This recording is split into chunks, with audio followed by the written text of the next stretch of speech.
사주와 주역과 리더십을 공부하는 사주리 TV에 오신 것을 환영합니다. 예, 지난 영상에서 이 사주를 주역으로 전환시켜 놓고 보니까 길하고 불리함이 없다. 이렇게 나왔어요. 좋게 나왔죠. 이 주역으로 이렇게 좋게 나왔다는 것은 이름, 이 사주가 좋은 사주일 것이다. 라는 사실을 반증해주고 있다고 말씀드릴 수가 있습니다. 그래서 지난 영상에서 이 사주를 자평진전적인 이론 체계에 의해서 해석을 해보니 격은 걸록격이고 아, 용신은 시 간에 있는 정화이고 격은 이른바 목화통명의 사주가 돼가지고 격이 성격이 돼 있다. 이른바 이제 유정하다는 얘기죠. 그리고 이 유력인데요. 유력하냐, 무력하냐는 이 용신이 약간 힘이 없는 게 이 사주의 조금 단점이라면 단점이라고 할 수가 있습니다. 그러나 전반적으로 굉장히 좋은 사주에 해당하죠. 이른바 목화통명의 사주, 좋은 사주라고 불려지는 사주입니다. 그래서 이 정화가 용신이고 축토가 상신이라고 하는 것입니다. 이 양반이 태어나서 지금까지 이 화와 토로 이 용신과 상신운으로 대운이 계속 이어져 왔어요. 그러니까 사주 원국도 좋은지다 되고 이 운마저도 이 용신의 근이 힘이 약간 부족한 게 이 사주에 조금 모자라는 부분인데요. 이 대운에서 이렇게 좋게 용신과 상신운으로 왔기 때문에 이 양반은 아, 자기가 하고자 했던 것을 원만하게 매우 잘 수행해 나가고 있는 중이죠. 참고로 이 양반은 여성분인데요. 병원 의대를 나와서 이 병원을 개업해서 승승장구를 하고 있습니다. 오늘 시간에는 이제 적천수적인 그 이론 체계에 의해서 이 사주를 분석해보는 시간을 갖도록 하겠습니다. 지난 영상에서 자세히 말씀드린 바와 같이 이 적천수 천미의 저자인 임철초 선생이 사주 공부를 하는 후학들에게 사주 공부를 하려면은 이런 식으로 하세요라고 기술한 부분이 있습니다. 이게 적천수적은 이론 체계에 의해서 사주를 분석하는 방법이기도 합니다. 거기에 보면은요, 첫 번째로 이 월령을 보고 격을 정하라는 얘기죠. 그리고 두 번째는 월령의 지장간을 보고 그 지장간 중에서 어느 신이 주도권을 줬느냐, 사령을 했느냐, 그걸 보고요. 그 월령의 사령한 지장간이 이른바 득시병령을 해서 이른바 진신이라고 하는 것입니다. 그 진신이 그 이 사령한 지장간이 용신이 될 수 있느냐 없느냐를 보는 것이 두 번째 스텝이에요. 두 번째 단계죠.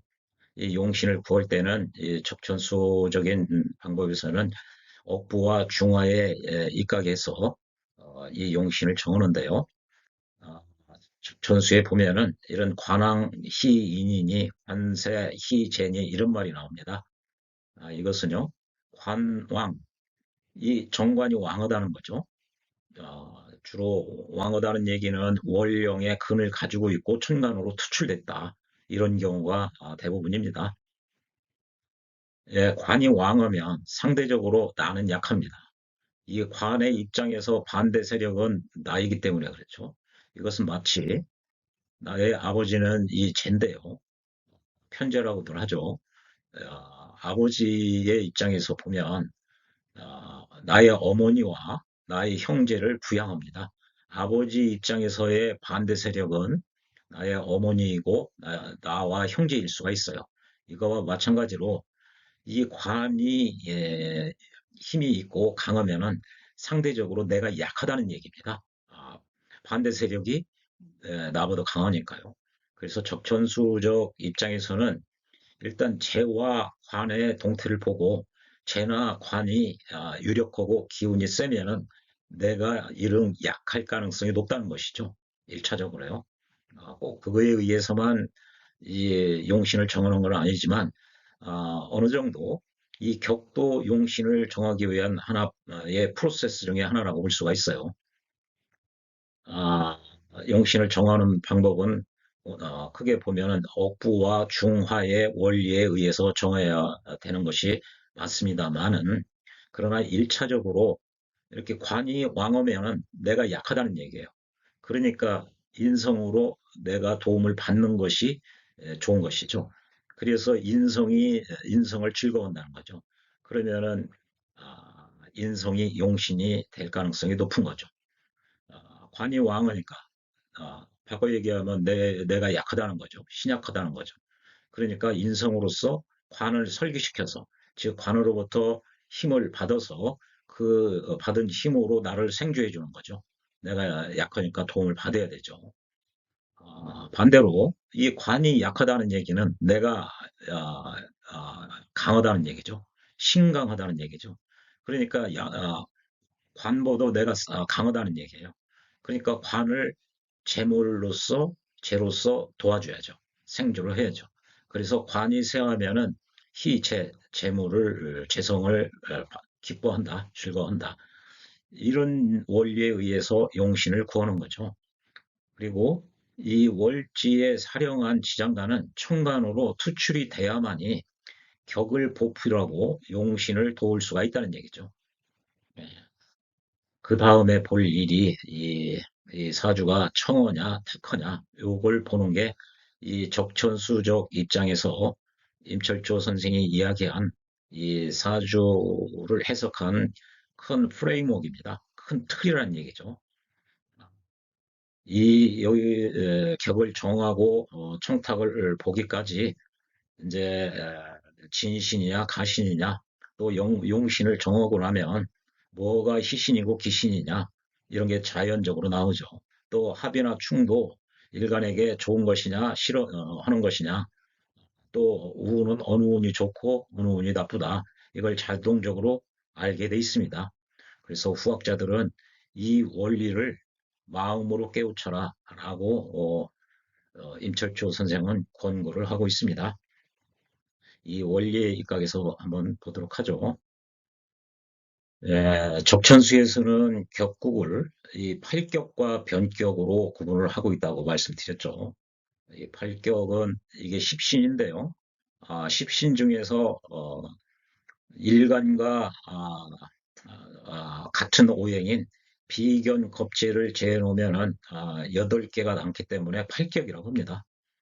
그리고 변격이라고 해서 일행 느끼격, 종격 뭐 이런 걸 여기에서 설명을 하고 있어요. 뭐 종살격, 종합격, 뭐 종황격 등등 뭐 여러 가지 종제 이런 거 있을 수 있죠. 그리고 외격이라고 뭐 이렇게 설명한 부분은 뭐 잡기라든지 뭐 기타 뭐 비천, 농만이 뭐 이런 여러 가지 얘기를 하고 있습니다만 다 모두 취할 바가 못 된다. 이런 식으로 이야기를 하고 있습니다.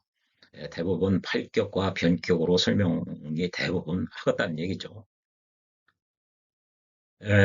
격을 구하는 것은 이 원령이 어떤 지지로 돼 있냐를 보고 그 원령이 천간으로 투출을 한 신이 무엇이냐 원령의 지장가 중에 뭐가 투관이 됐느냐 보고 이 사령신을 보고 진신이야 가신을 본 다음에 용신을 취하고 청탁을 구분을 하는 것이 이것이 진정한 법칙과 순리에 의해서 사주를 보는 것이다. 이렇게 설명을 하면서요. 이 사주를 보니까요. 월령을 보고 천간에 투출을 한 걸 보니까 월령의 지장간이 갑과 을인데요. 을이 투관이 됐죠. 근데 월령이 이렇게 일간과 같은 오행이면은 이런 경우는 별도로 보라고 그랬어요. 그래서요. 월이 아, 이게 록인이죠. 즉 비견이나 겁재를 월에서 오면은 월에서 격을 취할 수가 없으니 일주가 좋아하고 싫어하는 것을 살펴가지고 별도의 지지에서 천간으로 투출한 글자를 찾아서 그것을 차용해서 용신으로 써라. 이렇게 돼 있어요. 그러니까 여기는 비견이 왔기 때문에 이른바 걸록이 온 것이죠. 록이 왔기 때문에 이런 경우는 월에서 투관된 글자 내지는 월령에서 격을 잡지 말고 별도의 지지에서 투관된 글자를 빌려오라고 그랬어요. 근데 이 글자는 이 사주가 인성이 뿌리도 있고요. 인성과 비견의 기운이 굉장히 셉니다. 해묘의 삼합 중에서 반합을 해가지고 어, 굉장히 목기운이 인성과 목기운이 굉장히 강력해요. 그 강력한 기운을 설기를 시켜야죠. 그래서 어, 이 정화가 이른바 용신이 되는 것이죠. 용신이요. 그래서 이런 걸 굳이 격으로 이야기를 하라면은 이른바 걸록격이라고 하는데요.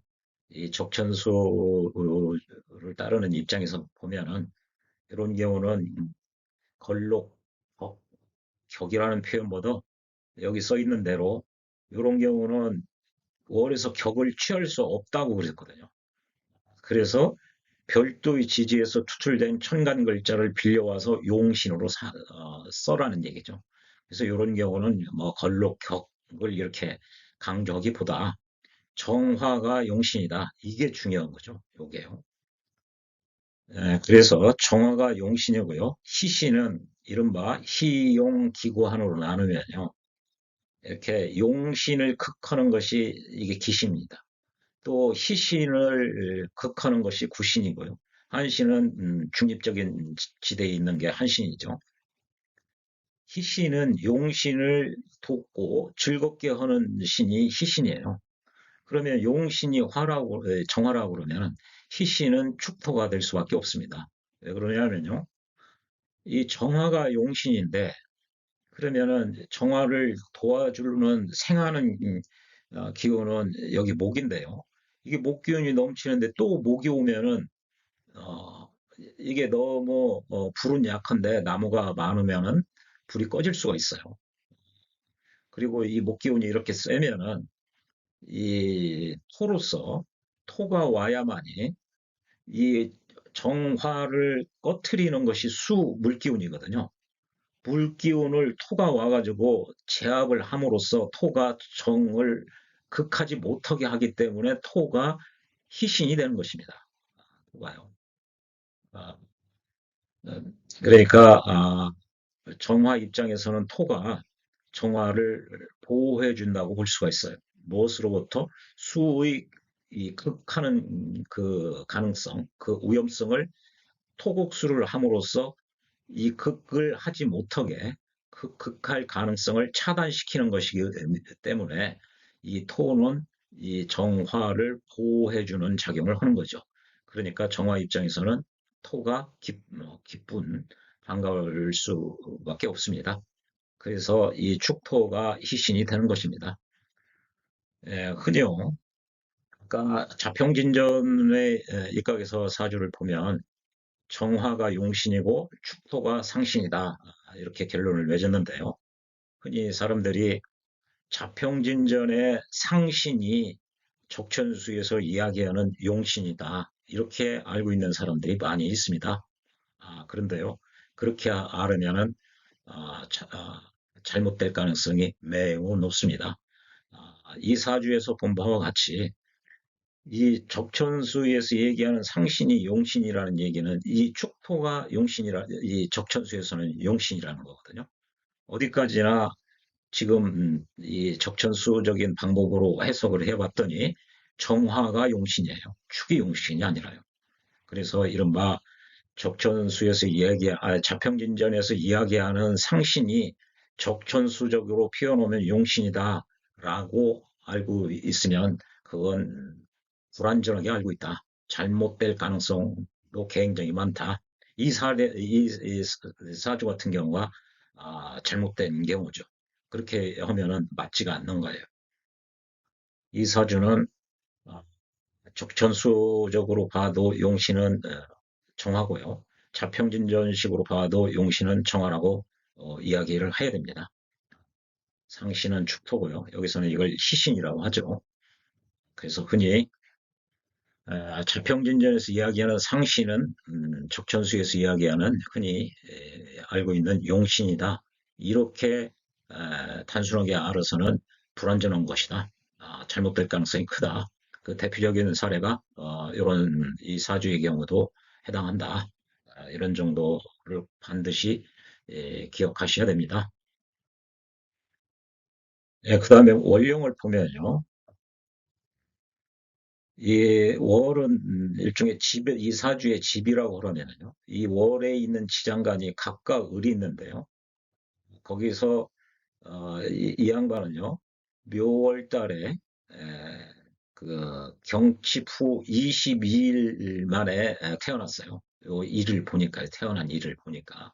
그래서 사령하는 기간을 보면은 왕지 좌우미에는 여기가 10일이고요. 본기가 20일이에요. 그러니까 을이 사령할 기간에 이 양반이 태어났다는 얘기죠. 여기 월지에 있는 묘목 속의 을목이 이른바 진신이 되는 것입니다.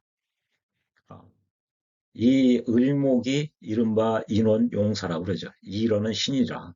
그래서 이 묘가 이 사주의 집이라고 그러면 여기 갑과 을은 특히 을이 사령한 것은 이 집의 방향이나 도로와 같다. 그런 표현을 하고요.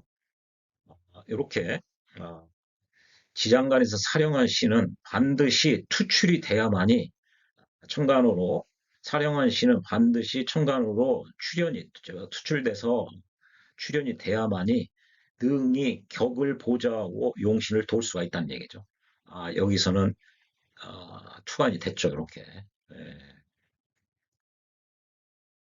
예, 그래서요, 이 사주에서는 투관이 됐으나 이 투관된 이 을목 이것이 용신이 아니죠. 이것이 용신이 된다면 되고 천간으로부터 이렇게 튀어 올라서 손상이 되지 않으면은 이른바 취득진을 했다. 즉 진신이 용신이 돼가지고 손상되지 않으면 평생 부귀가 보장된다. 이런 얘기가 있는데요. 아쉽게도 이 사주는 아, 용신이 정화인 관계로 진신이 용신이 되지를 못했습니다. 예. 그다음에요, 이 용신을 구할 때 이 중화의 관계에서 이렇게 보는 건데요. 굳이 이걸 따지면 격으로 하면은 걸록격이라고 하는데요. 이 자평진전에서는 이런 걸 걸록격이라고 명시를 하고 있습니다만 적천수적인 방법을 보면은 이 팔격에 이 걸록격이 해당하지 않습니다. 이 십신 중에서요, 십성 중에서 비견 겁재를 빼면은 나머지가 8개가 남아요. 여기에는 걸록격에 이 팔격 중에 해당되지 않습니다. 그래서 이런 경우에는 보통 격보다는 이 용신 위주로 가는 거예요. 용신 위주로요. 그래서 이 격도 일종의 용신을 구하기 위한 그 프로세스 중에 하나다. 그래서 용신을 구하는 원리가 이 억부와 중화에 있다. 이걸 꼭 기억하셔야 됩니다. 그리고 경칩 후 22일 만에 태어났기 때문에요. 여기 묘목 속에 있는 을목이 이 진신이 되는 거예요. 그래서 진신이라는 것은 특시, 즉 월을 얻었다는 거죠. 계절을 얻었다. 월을 얻었다. 이게 병령, 이게 잡을병이에요. 즉 사령을 얻었다 이거죠. 특시하고 병령했다. 사령한 시간 신이다. 즉 월의 지장간 중에 그걸 인원이라고 하는데요. 그 인원 중에 사령을 했느냐. 이것이 진신이에요. 가시는 월지를 얻지를 못하고요. 즉 때를 얻지를 못했다. 그래서 실시했다 이거죠. 그래서 그 월을 얻어서 사령을 했으면 기운이 막강할 텐데 어, 계절도 못 얻고 기운이 약한 기운이기 때문에 퇴기라고 그러죠.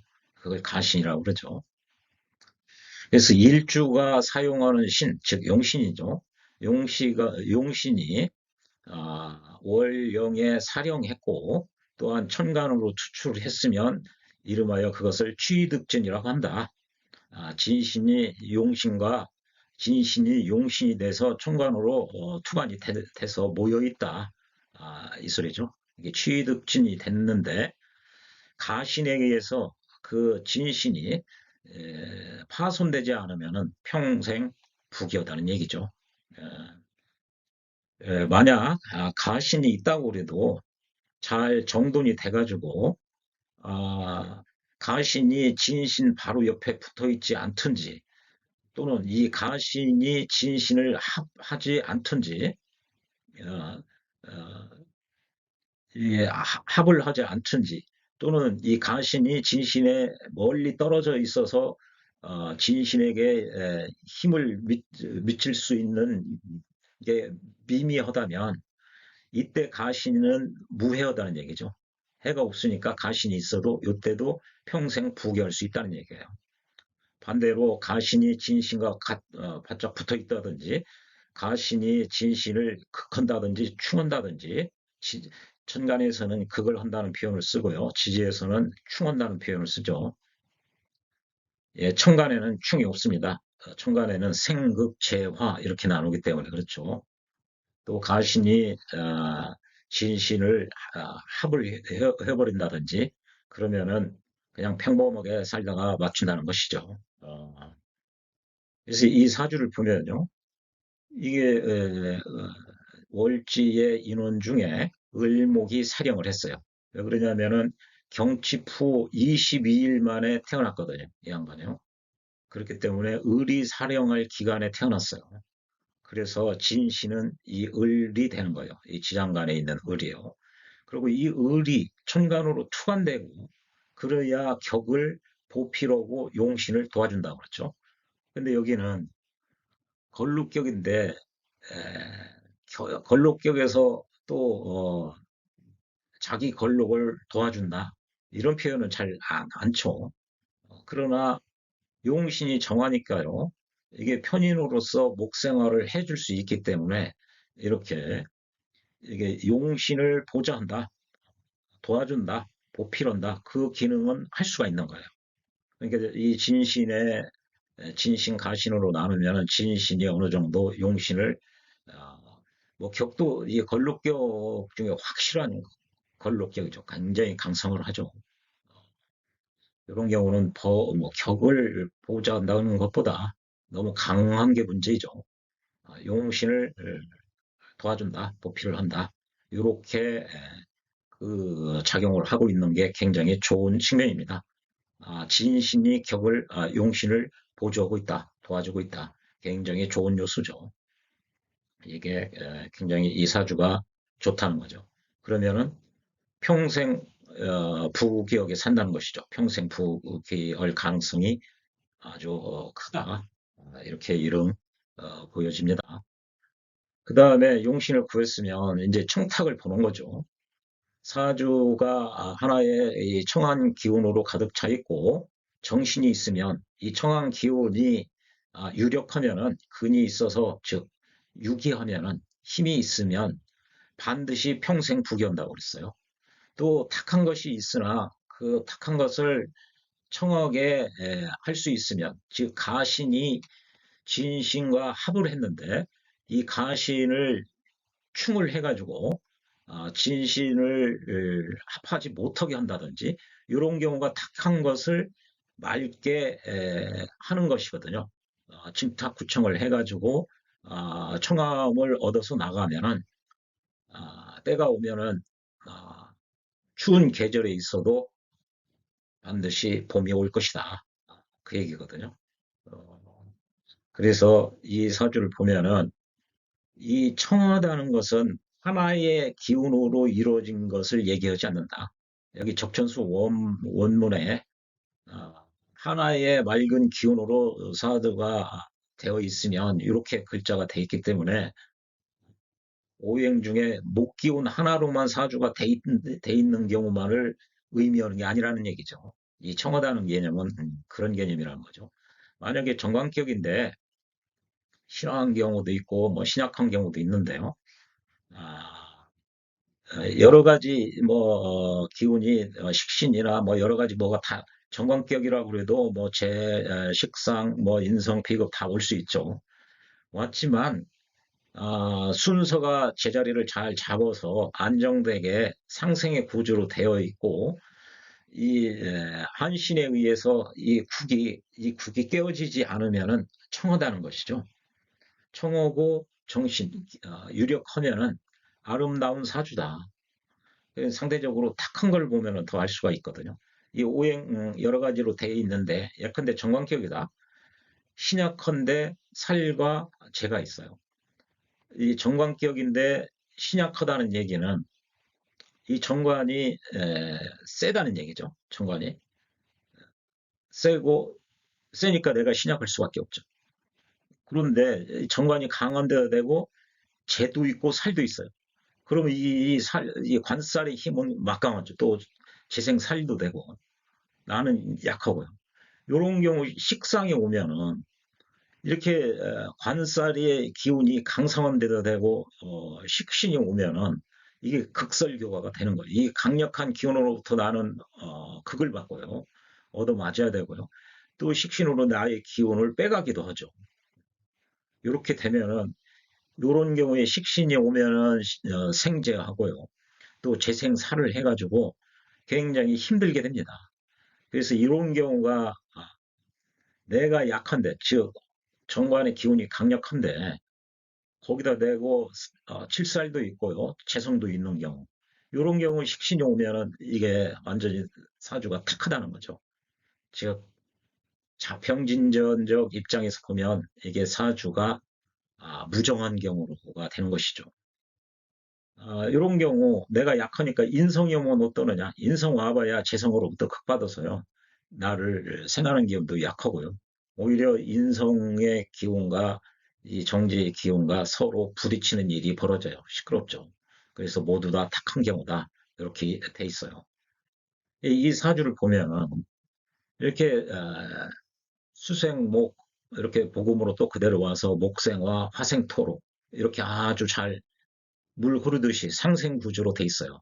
이런 표현을 이른바 월유라고 그래서요.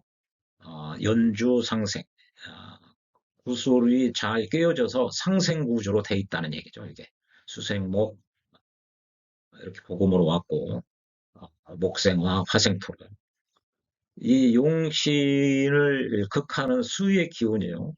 이 천간은 극할 수가 있습니다. 그러나 이렇게 아, 목에 의해서 수생목, 목생화를 하기 때문에요. 극하는 기운은 멀리 떨어져 있고 이렇게 구슬이 끼워주는 상생의 구조로 되어 있기 때문에 이 개수가 극하는 힘이 굉장히 미미합니다. 미약해요. 멀리 떨어져 있는 데도 되고 이렇게 을목에 의해서 기운이 그 화되는 거죠. 재화되기 때문에 그렇게 정화의 칠살로 작용할 가능성이 굉장히 미약하다는 얘기죠. 이 해수는 해묘 합을 하기 때문에요. 합을 해서 목으로 변하기 때문에 이 수가 정화를 극할 가능성이 없게 되는 겁니다. 아주 더 지지는 더 좋죠. 예. 그래서 아주 유정하게 됐다. 용신의 뿌리가 조금 약한데, 그래서 이게 또 용신의 입장에서 보면은 이게 용신의 식신의 정신이 지난 영상에서 말씀드릴 때 이 천간의 바로 옆에서 생해주는 글자가 있거나 그 천간 글자의 좌지 그 밑에서 생해주는 글자가 있으면은 정신을 얻었다고 하는 거죠. 즉 유력하다고 보는 거예요. 여기서는 이렇게 진신이 의해서 생을 받기 때문에 이런 경우는 정신이 있다. 그래서 유정신이다. 그래서 이 사주는 아름다운 사주가 되는 거예요. 아주 좋은 사주죠. 그리고 순서가 이렇게 수생목 복음으로 왔고 목생화 화생토로 왔기 때문에 이렇게 안돈돼 있다. 배열이 아주 구슬 끼어진 것처럼 아주 아름답다. 그래서 사주가 아주 맑고 아주 뛰어난 사주다. 그래서 적천수적으로 봐도 사주가 굉장히 아름다운 사주입니다. 좋은 사주죠. 이 사주를 보면은요, 여기에 지난 영상에서 이거 말로만 하고 이걸 원문을 설명을 안 드렸는데요. 원두가 흘러서 멈추는 지지 그것을 보고 이 원두라는 것은 요 사주를 놓고 보면 수가 원두입니다. 처음 시작하는 거예요.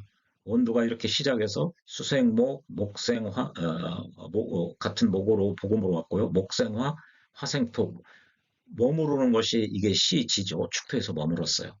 이 원두가 흘러서 머무르는 어디서 시작돼서 어디에서 머무르는 그 지지 그 지형을 보면은 누가 흥하고 누가 세우는 짓을 알 수가 있다는 것이죠. 이런 경우는 수생목해서 화생토 그래서 이 자식궁에서 머물렀으니까 아주 미래 내지는 자식운이 좋다. 이런 그렇게 추정이 되는 거죠. 그리고 또요 조절지신 이렇게 수생목 이렇게 했는데 쭉 구슬로 끼우다가 중간에서 이걸 끊어버리는 게 있습니다. 아, 이게 막힐 쪽거든요. 막히거나 험난하다.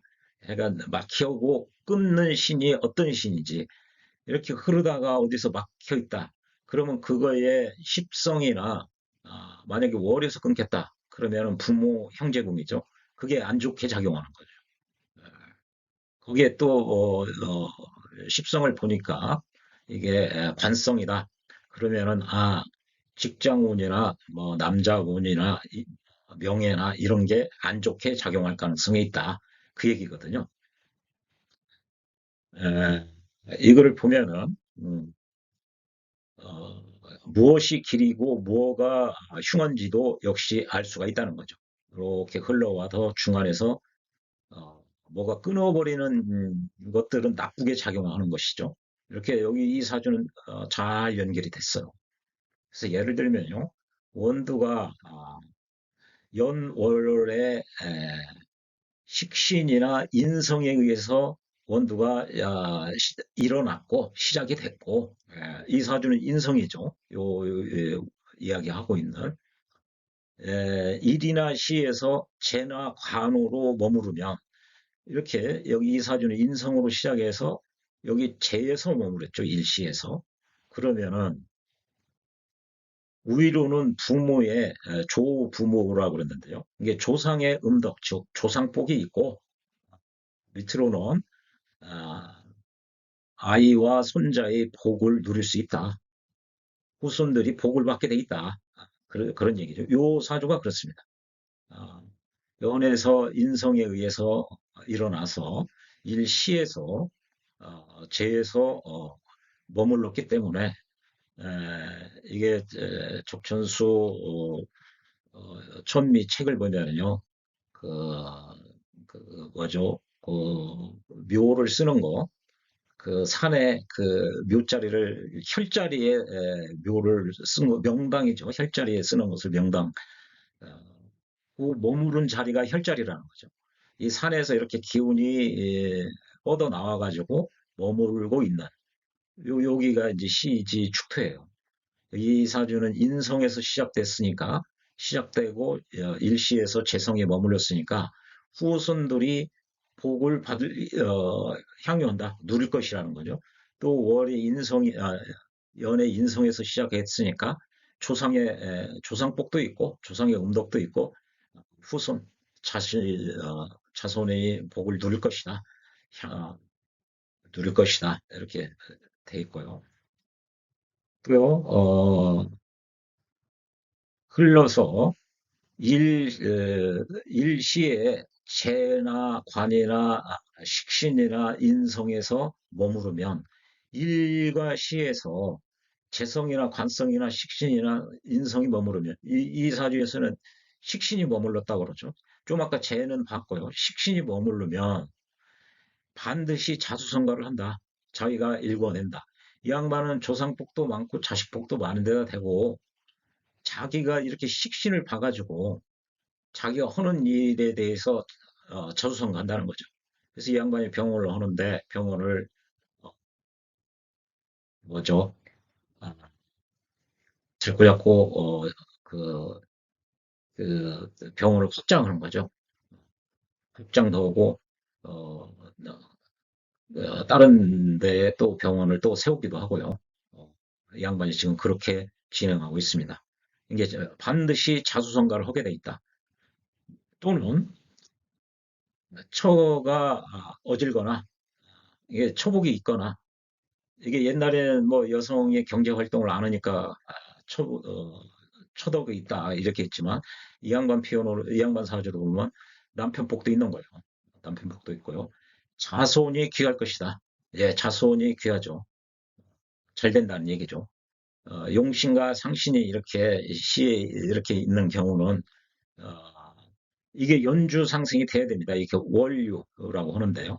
이게 구술주자인데 구술이 연결되어 있듯이 서로 상생을 한다. 이런 구조가 돼야 이렇습니다.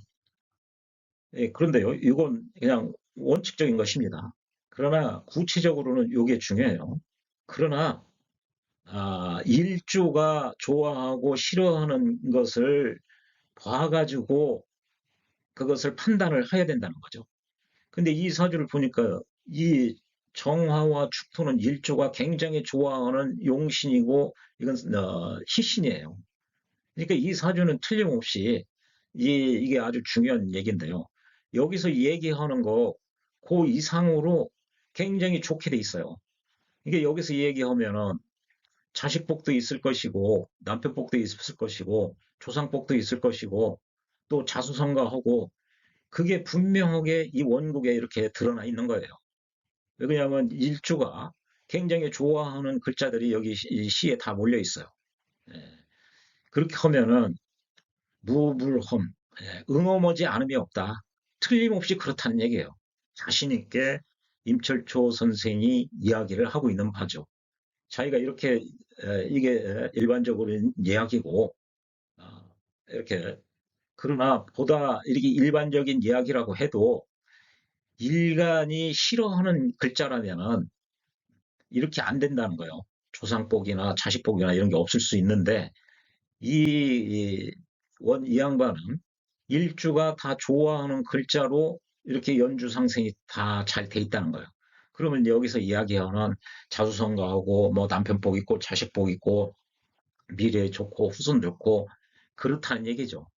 아마 틀리지 않을 것이다. 틀림없을 것이다라는 표현을 이 양반은 임철주 선생은 이렇게 쓰고 있습니다.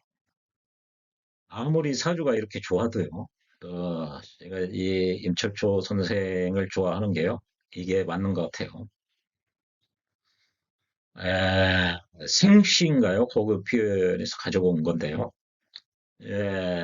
산천, 이게 태어난 그 산천이 다르거나, 어떤 사람은 강원도 산골, 중국 같은 경우는 북방에서 태어났느냐, 남방에서 태어났느냐, 뭐, 땅덩어리가 크니까요. 우리도 뭐 저기 대관령에서 태어났느냐, 물가 옆에서 태어났느냐, 좀 차이가 있다는 얘기죠. 이게 풍수지리처럼요. 그러나 우리나라는 뭐 그렇게 큰 나라는 아니기 때문에, 그러나 전혀 영향이 없다고는 이야기할 수 없죠. 소자, 즉 소강절 선생이 이야기하는 그 매화 역수를 보면은요, 거기서 점을 칠 때, 저기가 만약에 호수라든지 내지는 뭐 대관령 이런 데 가서 우연히 기이한 이게 우주가 다 가르쳐 주고 있는 거거든요. 이 자연 현상을 보고 점을 칠 때 물가 옆에서 보면서 그런 기이한 현상을 느꼈으면 수의 기운이 강하다고 보는 겁니다. 산속에서 대관령에서 보면은 토의 기운이 강하다고 보는 거예요. 그렇게 해야 매화 역수에 의해서 점을 칠 때 정확하게 맞습니다. 그래서 여기도 전혀 이게 태어난 그 고향을 완전히 100% 배제할 수는 없습니다만 조금의 영향은 약간의 어느 정도의 영향은 있다고 볼 수 있습니다. 태어난 그 고향이 다르거나 새덕 이게 조상 대대로 쌓여서 내려오는 좋은 덕을 이 세덕이라고 합니다. 즉 조상의 음덕, 조상복, 어, 그러니까 유전자라고 그럴까요? 또 요즘 그 배아현인가요? 그 양반을 보면 참 노래를 너무나 잘하더라고요. 아, 근데 그 양반의 그 어머니 아버지가 그 배아현 씨를 임신 중에 그 태교라고 할까요? 트로트 음악을 굉장히 많이 들었다고 하더라고요. 그래서 그 양반은 아주 일명 꽃기의 여왕이라고 이렇게 이런 것도 역시 부모의 유전자라든지 태교라든지 부모의 음덕, 조상의 음덕 이런 거에 해당하죠. 그것이 뛰어나거나 즉 다르다는 태어나는 것도 다르고 조상의 음덕도 다르기 때문에 이 동일한 사주를 가지고 태어난 사람이 보통 우리나라 윤석열 대통령과 동일한 사주를 가지고 태어난 남성이요. 제가 추정을 해보니까 90.45명인가 그렇더라고요. 그러니까 통계적으로는 91명이 윤석열 대통령과 동일한 사주를 가지고 태어났다고 볼 수 있어요. 그런데요, 그분들 모두가 대통령이 되는 게 아니죠. 그럼 사주대로 된다면 지금 우리나라 대통령의 91명이 돼야 되는데요. 그렇지 않다는 거죠.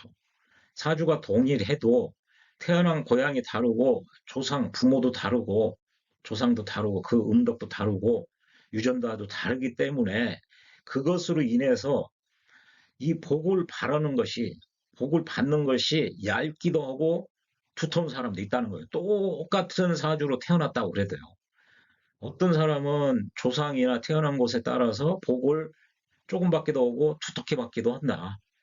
또요, 재앙이 나타날 때도 어떤 사람은 똑같은 사주로 태어나서 안 좋은 재앙이 무겁게 아주 재앙이 많이 올 수도 있고 가볍게 올 수도 있다. 또한 하물며 인품이 단정하느냐 간사하느냐에 따라서 이 복과 화는 뒤바뀔 수도 있고 변동이 얼마든지 될 수가 있다는 거예요. 동일한 사주 팔자를 가지고 태어났다고 그랬대요.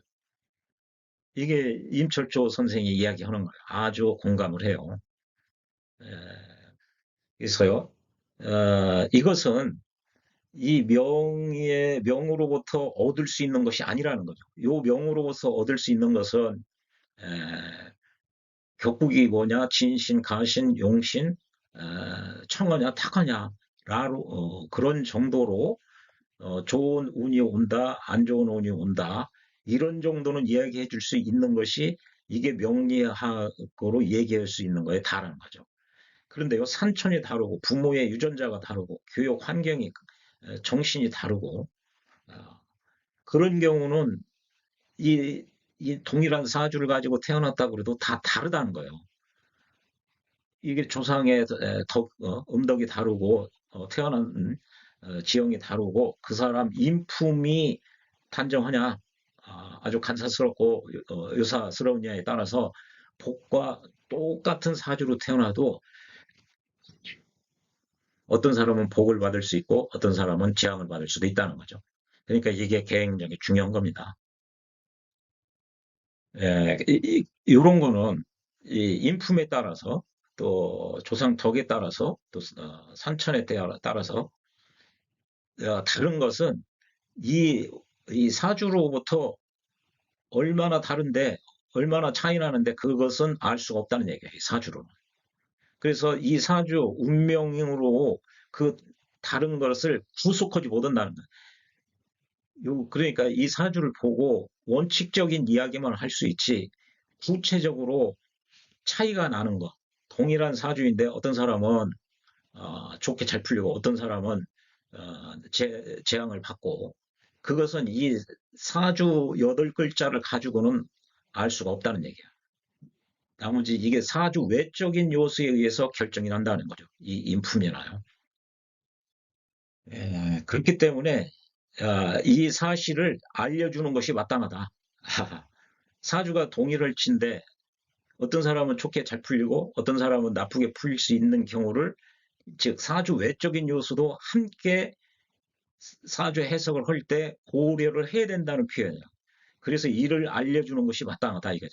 이 이제 솔직히 이 사주가 가르쳐주는 운에 그 언제 좋아지고 언제 나빠지고 이런 정도는 알 수 있어도 구체적으로 언제 재앙이 오고 언제 뭐가 오고 그것까지는 얼마든지 차이가 날 수가 있다는 거죠. 태어난 산천, 고향, 조상의 음덕, 뭐 부모도 마찬가지죠.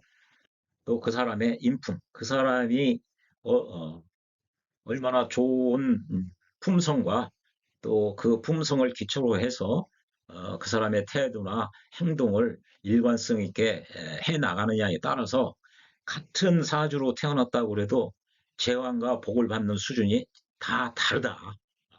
이게 굉장히 중요한 얘기예요. 예, 뭐죠? 침팬지 폴리틱스인가요? 그 책을 보면은 사회생물학자가 쓴 책인데요. 침팬지 사회를 연구를 해보니 침팬지 무리의 우두머리죠.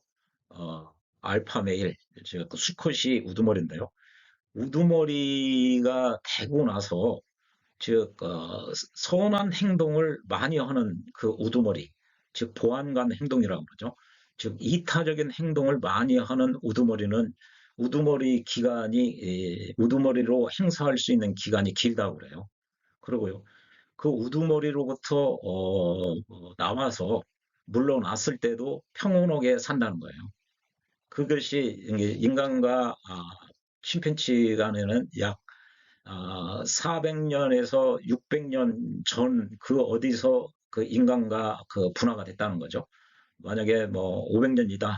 500년에 분화가 됐다면 500만 년 전, 500만 년 전에는 인간의 유전자와 침팬지 유전자가 동일하다는 얘기죠. 그 얘기는 이 유인원 그 리더 역할을 잘하고 안정적으로 또 물러나서도 괜찮게 인생을 보내려면 이타적인 행위, 즉 보안관 행동을 많이 하는 리더가 안정적으로 리더십을 잘 행사할 수 있고 리더에서 퇴임한 이후에도 평안하게 살더라. 반대로요.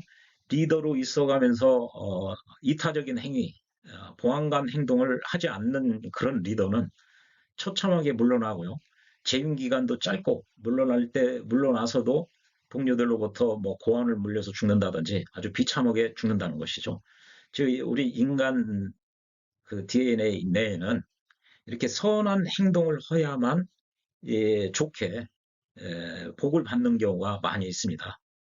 이른바 이거를 주역식으로 표현하면 그래서 적선지간은 필유역형이라 선을 쌓는 집안은 반드시 경사가 있다는 얘기죠.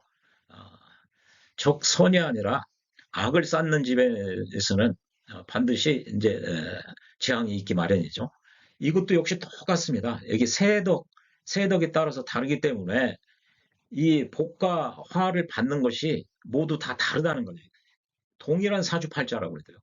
이렇게 사주팔자가 좋아도 이 자기 좋은 것만큼 받을 수가 없게 사는 사람도 있다는 거죠. 이렇게 좋게 태어났다고 그래도 인품이 별 볼일 없고 이렇게 아주 변덕스럽고 사악하다든지 그러면은 타고난 대로 살지를 못하는 거죠. 이게 동일한 사주팔자라고 그래도 차이 나는 인생을 살 수밖에 없는 것은 이게 사주 외적인 여기 인품이라든지 이렇게 조상이라든지 이런 거에 의해서 적천수, 임철주 선생은 이 세 가지를 예를 들었는데요. 정말 맞는 얘기죠. 그래서 또 서경의 복선화음 사상이라고 있습니다. 아, 선한 행동을 하면 하늘이 복을 내리고요. 음탕하거나 그 나쁜 행동을 하는 사람에게는 하늘이 이 화를 내린다는 것이죠. 이게 모두 이 원리와 같은 것입니다. 그래서 소생은 이 사주에 의해서 컨설팅을 한다든지 상담을 해드릴 때 이 사주에 의한 것도 이렇게 적천수로 결론을 내리고 또 자평진전에 의해서 결론이 이렇게 같게 나온 경우는 주역으로 굳이 확인을 안 해도 됩니다. 요 사주 같은 경우가 그렇죠. 지금 모두 동일한 결론을 내고 있어요. 그러면 굳이 주역으로 확인을 안 해도 되는데요. 그러나 소승은 또 주역으로까지도 보는 이유는 이 인품을 보다 더 좋은 쪽으로 발현시킬 수 있게 어드바이스를 해주기 위해서 저는 주역을 활용을 하죠. 주역이 점서적 측면도 있지만 도덕 교과서 그 자체거든요. 그래서 소생은 중용과 사서상경에 입각해서 어, 이 인품을 좋은 쪽으로 발현함으로써 이 양반은 좋은 사주인데 이 좋은 사주이기 때문에 화는 최소화하고 복을 누릴 수 있는 방향으로 그런 어떤 마인드, 어떤 태도, 어떤 행동을 하는 것이 좋은지 그거를 그 처방을 사서상경에서 찾는데요. 그걸 찾아서 함께 그 상담을 해드리고 있습니다. 그렇게 해야만 여기 임철주 선생이 얘기하기를 사주 이외에 이런 것들이 있기 때문에 이것을 반드시 알리는 것이 마땅하다. 즉 이런 것도 아울러서 참작해야만 제대로 된 인생을 사는데 유리하다라는 표현을 이렇게 하고 있습니다.